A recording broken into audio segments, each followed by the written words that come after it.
नरक चतुर्दशी की पौराणिक कथा। नरक चतुर्दशी कथा। नरक चतुर्दशी की 3 पौराणिक कथा। दीपावली के 5 दिनी उत्सव में धनतेरस के बाद नरक चतुर्दशी मनाई जाती है। इस दिन को छोटी दिवाली, रूप चौदस और काली चौदस भी कहा जाता है। इस यम पूजा, कृष्ण पूजा और काली पूजा होती है।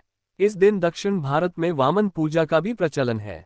आओ संक्षिप्त में जानते हैं कि नरक चतुर्दशी की पौराणिक कथा क्या है। पहली कथा। नरकासुर को भौमासुर भी कहा जाता है। कृष्ण अपनी 8 पत्नियों के साथ सुखपूर्वक द्वारिका में रह रहे थे। एक दिन स्वर्गलोक के राजा देवराज इंद्र ने आकर उनसे प्रार्थना की, हे कृष्ण, प्रागज्योतिषपुर के दैत्यराज भौमासुर के अत्याचार से देवतागण त्राही त्राही कर रहे हैं। क्रूर भौमासुर ने वरुण का छत्र, अदिति के कुंडल और देवताओं की मणि छीन ली है और वह त्रिलोक विजयी हो गया है। इंद्र ने कहा, भौमासुर ने पृथ्वी के कई राजाओं और आमजनों की अति सुंदर कन्याओं का हरण कर उन्हें अपने यहाँ बंदीगृह में डाल रखा है। कृपया आप हमें बचाए प्रभु। इंद्र की प्रार्थना स्वीकार करके श्रीकृष्ण अपनी प्रिय पत्नी सत्यभामा को साथ लेकर गरुड़ पर सवार हो प्रागज्योतिषपुर पहुंचे। वहां पहुंचकर भगवान कृष्ण ने अपनी पत्नी सत्यभामा की सहायता से सबसे पहले मूर दैत्य सहित मूर के 6 पुत्रों ताम्र, अंतरिक्ष, श्रवण, विभावसु, नभस्वान और अरुण का संहार किया। मूर दैत्य का वध हो जाने का समाचार सुन भौमासुर अपने अनेक सेनापतियों और दैत्यों की सेना को साथ लेकर युद्ध के लिए निकला। भौमासुर को स्त्री के हाथों मरने का श्राप था, इसलिए भगवान श्री कृष्ण ने अपनी पत्नी सत्यभामा को सारथी बनाया और घोर युद्ध के बाद अंत में कृष्ण ने सत्यभामा की सहायता से उसका वध कर डाला।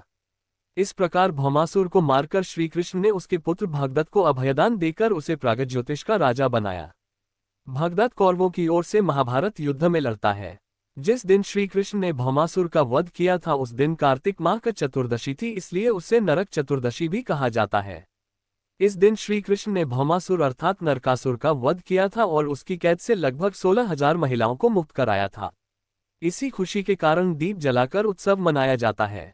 दूसरी कथा। इस दिन दक्षिण भारत में वामन पूजा का भी प्रचलन है। कहते हैं कि इस दिन राजा बलि, महाबली को भगवान विष्णु ने वामन अवतार में हर साल उनके यहाँ पहुँचने का आशीर्वाद दिया था। इसी कारण से वामन पूजा की जाती है।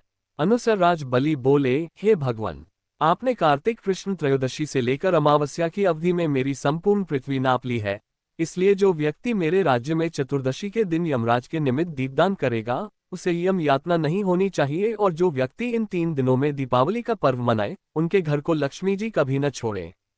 ऐसे वरदान दीजिए। ये प्रार्थना सुनकर भगवान वामन बोले, राजन, ऐसा ही होगा, तथास्तु। भगवान वामन द्वारा राजा बलि को दिए इस वरदान के बाद से ही नरक चतुर्दशी के दिन यमराज के निमित्त व्रत, पूजन और दीपदान का प्रचलन आरंभ हुआ। तीसरी कथा यह है कि रंती देव नामक एक धर्मात्मा राजा थे। उन्होंने अनजाने में भी कोई पाप नहीं किया था, फिर भी जब मृत्यु का समय आया तो यमदूत उन्हें नरक ले जाने के लिए आ धमके। राज ने कहा कि आप मुझ पर कृपा करें और बताएं कि मेरे किस अपराध के कारण मुझे नरक जाना पड़ रहा है। ये सुनकर यमदूत ने कहा कि हे राजन, एक बार आपके द्वार से एक ब्राह्मण भूखा लौट गया था, यह उसी पाप कर्म का फल है। ये सुनकर राजा ने यमदूत से 1 वर्ष का समय मांगा। तब यमदूतों ने राजा को 1 वर्ष की मोहलत दे दी। राजा अपनी चिंता लेकर ऋषियों के पास पहुंचे और उन्हें अपनी सारी कहानी सुनाकर उनसे इस पाप से मुक्ति का उपाय पूछा।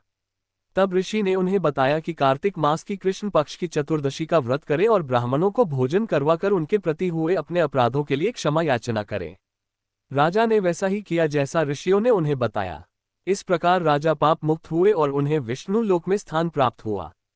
उस दिन से पाप और नरक से मुक्ति हेतु भूलोक में कार्तिक चतुर्दशी के दिन का व्रत प्रचलित है।